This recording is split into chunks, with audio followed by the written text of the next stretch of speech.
మాత, ఈనాడు శుభశకునములు ఎదురుగుచున్నవి. నా ఎడమ కన్ను అదురుచున్నది. ఏవో ఆనంద తరంగములు నా మదిలో ఉప్పొంగుచున్నవి. అందులకే చాలా సంతోషంగా కనిపిస్తున్నావు. నేడు తొలిసారిగా తమ వాక్కులో ఉత్సాహము, మోములో మెరుపు కానవస్తున్నాయి. అవును మాత, నిద్రావస్థలో నాకు నా ఎడమ చేయి నా స్వామిని స్పర్శించినట్లయినది. పుత్రి, నిజమై ఉంటుంది. నీ నాథుడు శ్రీరామచంద్రుడు నిన్నీ నరకము నుండి ఉద్ధరించుటకు వచ్చుచున్నాడు. ఖచ్చితముగా ఆ వానరదూత నీ సందేశమును నీ స్వామికి చేరవేసి ఉంటాడు. వారు వెంటనే తమ అనుచరులతో నీకు విముక్తి కలిగించుటకై బయలుదేరి ఉంటారు. నీ ఆనందానికి శుభశకునములు గోచరించుటకు ఇదే కారణమై ఉంటుంది. నిజమా? ఆ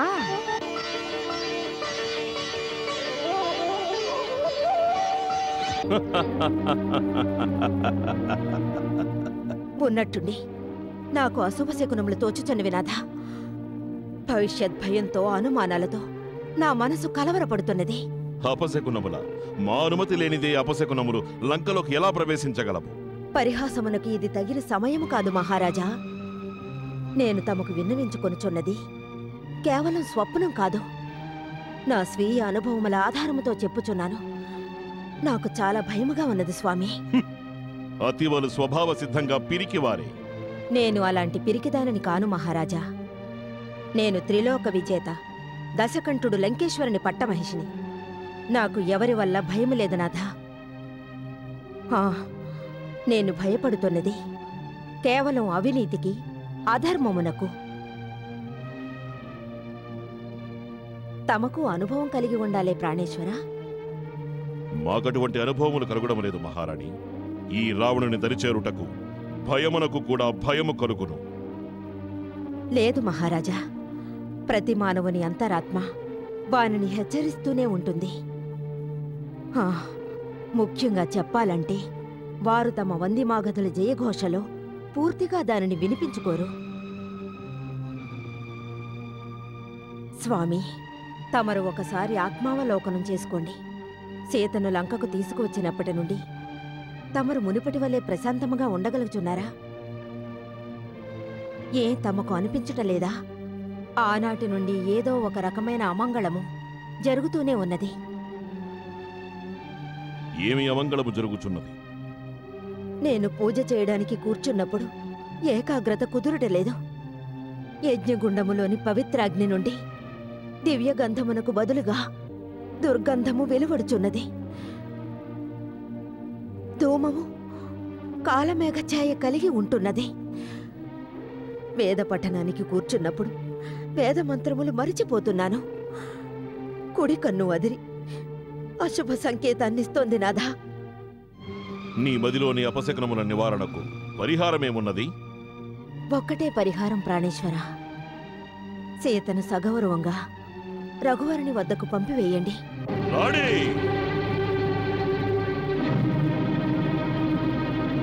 ఇప్పుడు అర్థమైనది నీ మదిలోని అట్టి అపశకునములకు అసలు కారణం సీత నీకు సవతి కాబోతుందన్న భయం.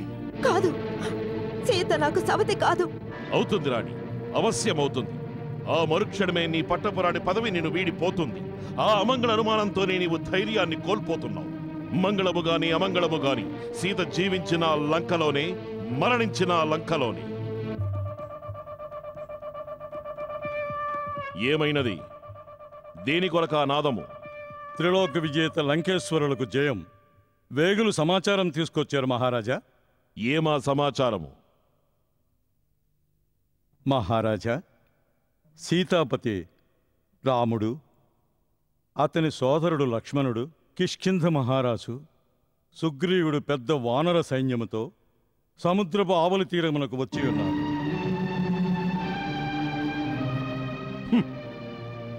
ఇంకేమి? ఏమీ లేదు మహారాజా. సంతోషం, నీవు వెళ్ళవచ్చు.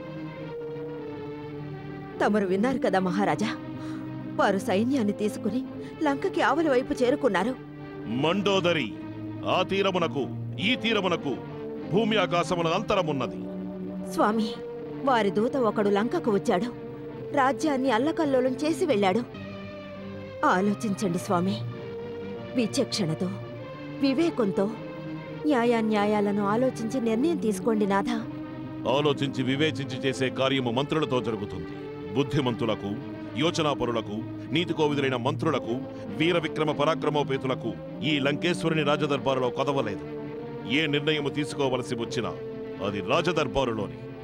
రుచించదు రోగుల కౌషధం, వినిపించదు ధూర్తులకు హితవాక్యం.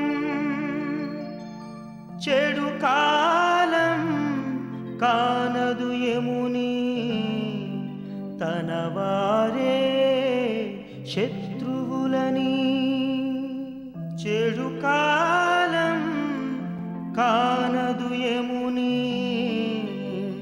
తన వారే శత్రువులని.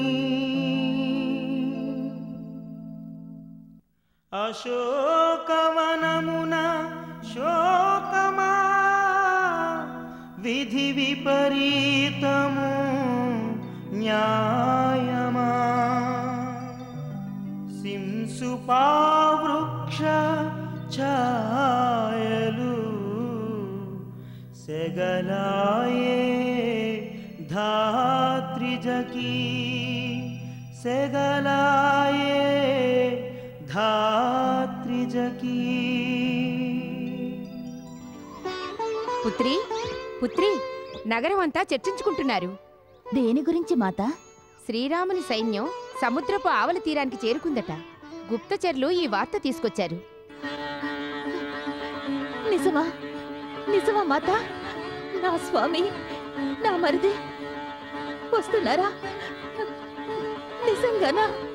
ఆ నా స్వప్నం ఫలించే సమయం ఆసన్నమైనది. హే మాత, హే గౌరీ మాత, నీవే నా స్వప్నమును ఫలింపజేసినావు. ఇప్పుడు మరలా ఫలింపజేయము తల్లి. ఇది స్వప్నం కాదు సీత, నేను చెప్పున్నది అక్షర సత్యము. ఇది విని లంకేశ్వరుడు చింతాక్రాంతుడై ఉంటాడు.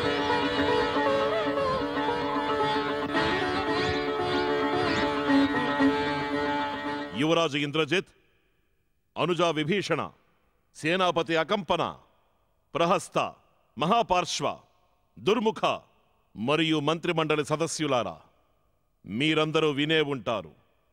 ఆ ఇరువురు కాంతారవాసులు రామలక్ష్మణులు కిష్కింధారాజ్య వానర సైన్యముతో సాగరానికి ఆవలి తీరానికి చేరుకున్నారట. వేగుల కథనానుసారం వారు లంకపై దాడి చేయుటకు సిద్ధముగానున్నారట. ఈ వార్త లంకా నగరములో దావానలం వలె వ్యాపించినది. ప్రజలు భయపడుతున్నారు. ఈ యుద్ధము లంకా నగర ద్వారం వరకు వచ్చినదని. పూజ్యనీయులైన మాల్యవంత, తమరు కూడా భయపడుతున్నారా? శాంతించు యువరాజా. మాల్యవంతులు మనకు పూజ్యులు, మేధావులు. వారితో ఏకీభవించకపోయినా వారి సలహాను మనం ఆదరించవలను. సభాసదులారా, మనకు ఎటువంటి సమస్య ఎదురైనను మేము మీ అందరి సలహా సంప్రదింపులతోనే ముందంచ వేసినాము. నాడు సభకు బందీగా తీసుకురాబడిన వానరుడైన హనుమంతుని వధించే విషయములో విభీషణుని సూచన మేరకు మేము వారిని వదిలివేసినాము. అదే పొరపాటైపోయినది. ఆనాడే ఆ మొండి వానరాన్ని వధించి ఉంటే ఈనాడి సమస్య తలెత్తుండేది కాదు. వాడు ప్రాణాలతో వెళ్లేవాడు కాదు. వాళ్ళకిక్కడ వివరాలు తెలిసుండేవి కావు.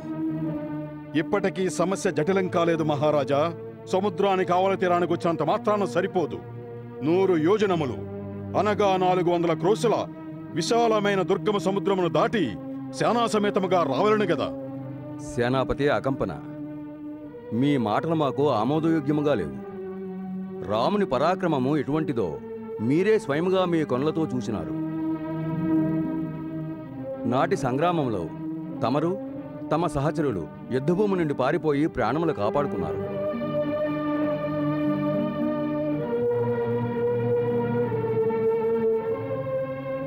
మహారాజా, మనము ఒక విషయం మరువరాదు. శత్రువు యొక్క దూత హనుమంతుడు సముద్రంను లంఘించి లంకలో ప్రవేశించినాడు. అనగా లంకా ప్రవేశము దుర్గమము కాదు. ఆ ఒంటరి వానరుడు లంకను దహించి వేసినాడు. మహాపరాక్రమవంతులైన మన వీరులందరూ నగరాన్ని రక్షించలేక చూస్తూ ఉండిపోయారు.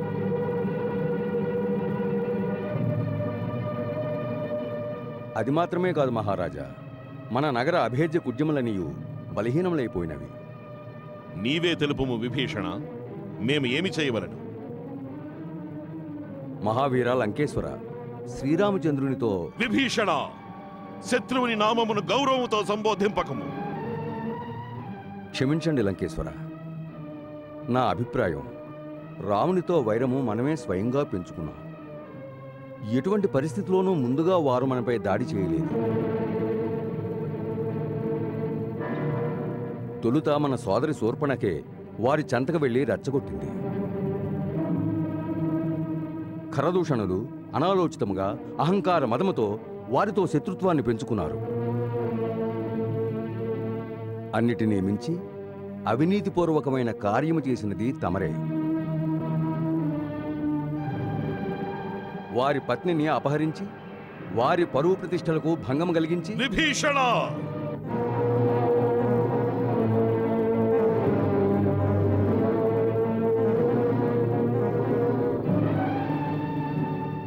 అవును మహారాజా, మనమే తప్పు చేశాం.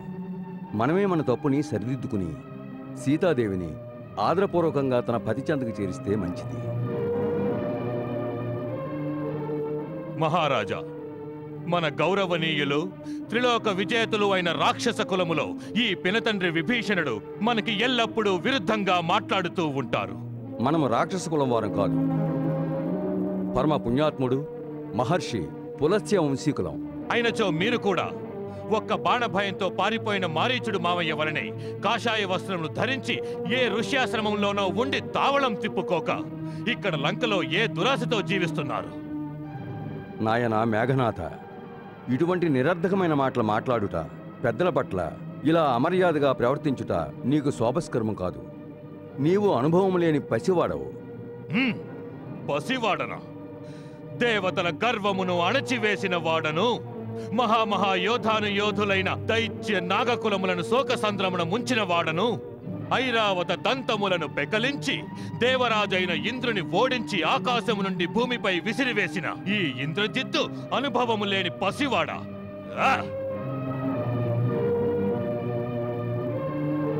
మహారాజా, వనములలో సంచరించు ఇద్దరు మానవులు, వారి వెంట కొందరు వానరులు. వారికెందుకు మీరు భయపడుతున్నారు? భయమను మాటకు ఈ రావణుని నిఘంటువులో స్థానము లేదు. నరులు కాని వానరులు కాని నన్ను ఏమీయూ చేయలేరు. మహారాజా దశకంఠ, నేను మిమ్మల్ని పితృ సమానముగా గౌరవిస్తాను. మీరు మాకు రాజు మాత్రమే కాదు, స్వయముగా జ్యేష్ఠ భ్రాత.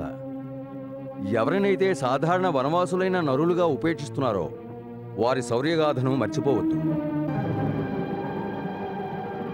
మహావీరుడైన సుబాహు, రాక్షసుల కబంధుడు విరాధుడు, ఖరదూషణులు త్రిశిరుడు, జగదేక వీరుడు, మహాబలవంతుడైన వాలి, వీరంతా రామబాణ ఘాతాహతులై యమలోకము చేరుకున్నారు.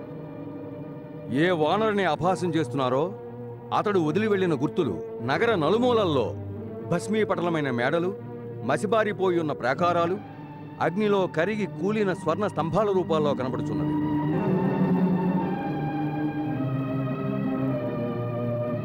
రాజా, నేను మన సమస్త విశ్వావసు వంశ హితము కోరి మాట్లాడుతున్నాను. హితము కోరి మాట్లాడుతున్నారా, లేక పిరికి మందు నూరిపోస్తున్నారా? నేను ధర్మము నీతి మార్గాలను గుర్తు చేస్తున్నాను ఇంద్రజిత్ కుమారా. తప్పుడు సలహాలతో పదభ్రష్టులను చేయగల ముఖస్థుతి చేసే మంత్రుల పట్ల అప్రమత్తముగా ఉండవాలని సూచిస్తున్నాను. సచివ్ వేద గురు తీని జో ప్రియ బోల హీ భయ ఆస్ రాజ్ ధర్మ తన తీని కర్ హోయం వేగ హీ నాస్. ఏ రాజు వద్ద ఉన్న మంత్రి అయినా, గురువైనా, వైద్యుడైనా రాజు అప్రసన్నుడవుతాడన్న భయంతోనో లేదా నీచమైన లాభాపేక్షతోనో వాని హితవు కోరి సత్యములు మాట్లాడకుండా ఆ రాజును సంతోషపరచుడు కొరకు కేవలం తీయతీయగా మాట్లాడతారో వీరి వల్ల ఆ రాజు రాజ్యము, శరీరము, వాని ధర్మము ఈ మూడు త్వరలో నాశనమైపోతాయి.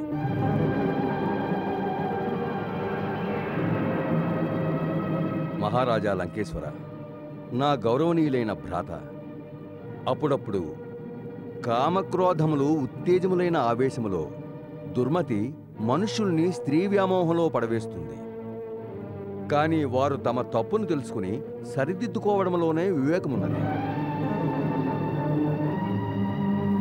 దశకంఠ, తమరు మదముతో వడలు మరిచి ఒక పరస్త్రీని యమపాశము కంఠమును ధరించిన చందముగా తీసుకువచ్చినారు. మహారాజా, ఆమె రాక్షస కులానికి కాళరాత్రితో సమానమైనది. విభీషణ, నీవు తప్ప ఇంకెవరైనాను ఇటువంటి ప్రేలాపనలు చేసి ఉంటే ఈ క్షణమే వారి ప్రాణాలు హరించుండేవాడిని. క్షమించండి, క్షమించండి లంకేశ్వర. మంచి చెడ్డల గురించి చర్చించినప్పుడు ఈ విధముగా కోపగించుకుంటా సమంజసము కాదు. వేదవేద్య, కొంచెం వివేకముతో ఆలోచించండి.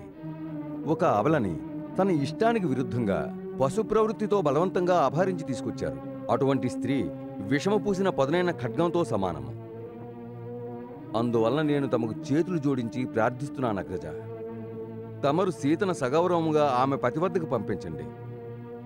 దానివల్ల మీ కీర్తికి కళంకం రాదు. త్రిలోకాలలోనూ మీకు గౌరవం లభిస్తుంది. గౌరవం లభిస్తుందా? త్రిలోకాలలో నా పిరికి పంత.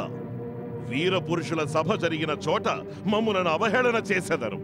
ఈ దశకంఠుడు ఒక్కసారి ముందుకు వేసిన అడుగును వెనుకకు తీసుకున్నాడంటే అది మా కీర్తికే కళంకం. కానీ నీతి శక్తిహీనులైన పురుషులు ఎవరికి వారు అల్లుకున్న సాలెగూడు వంటిది. అందులో వీర పురుషులెవరూ చిక్కుకోరు. నీతి శక్తికి బానిస. శక్తివంతుడు ఏది చేస్తాడో అదే నీతి, అదే ధర్మం అవుతుంది. లేదు భ్రాత, లేదు. అది అధర్మం. అధర్మం ఎప్పుడూ ధర్మానికి స్తమము కాదు. క్రూరమైన శారీరక బలం ధర్మాన్ని అణచలేదు. ధర్మానికి ఆధ్యాత్మిక బలం ఉంది. దానికి దైవీకమైన శక్తి కూడా ఉంది. తమరు చేసిన అధర్మ కార్యము వలన కులమంతా సర్వనాశనమైపోతుంది. మన కులమును రక్షించమని నేను తమ చరణములు పట్టుకుని ప్రార్థిస్తున్నాను. పాదములు పట్టుకుని ప్రార్థించడము కాదు, సగర్వముగా తలెత్తుకుని తిరిగే ఈ దశాన నుండి శత్రువుల ముందు దించుకునేలా చేయడానికి నీవు కుట్ర పన్నుతున్నావు. ఇప్పుడు మాకు అవగతమైనది. ఆ వానరుడు ముందు నీ ఇంటికే వచ్చినాడు. నీవే సీత ఉనికిని తెలియజేశావు. వాడు లంకంతటికి నిప్పు పెట్టాడు, కానీ నీ ఇంటిని మాత్రం వదిలిపెట్టాడు. ఇంటి గుట్టు బయట పెట్టే నీవు బాల్యము నుండే మాకు బద్ధ శత్రువువి. లంకలో ప్రజలందరూ మా కనుసైగలలో మెదలుతుండగా నీవు మాత్రం అందులకు విరుద్ధముగా ప్రవర్తిస్తున్నావు. మాకే ధర్మోపదేశం చేస్తావా? వెళ్ళు, కులద్రోహి, భాతృద్రోహి. ఆ వనవాసుల చెంతకు చేరి వారికి నీతి ధర్మాలు బోధించు. వెళ్ళు. అగ్రజా, నన్ను అపార్థం చేసుకోవద్దు. తమరు నాకు పితృ సమానులు. నిష్కల్మషముగా నేను ఎల్లప్పుడూ మీ హితమును కోరేవాడను. సర్వదా నేను మీ శ్రేయోభిలాషిని. అందులకే మరొకసారి తమ పాదములు పట్టుకుని ప్రార్థిస్తున్నాను. శ్రీరాముడు ముల్లోకములకు ప్రభు. వారితో వైరము వలదు. లేవరా నీచుడా, వెళ్ళు. నా కళ్లకు కనపడనంత దూరంగా వెళ్ళు. పో, నీకిక లంకలో స్థానము లేదు. పో.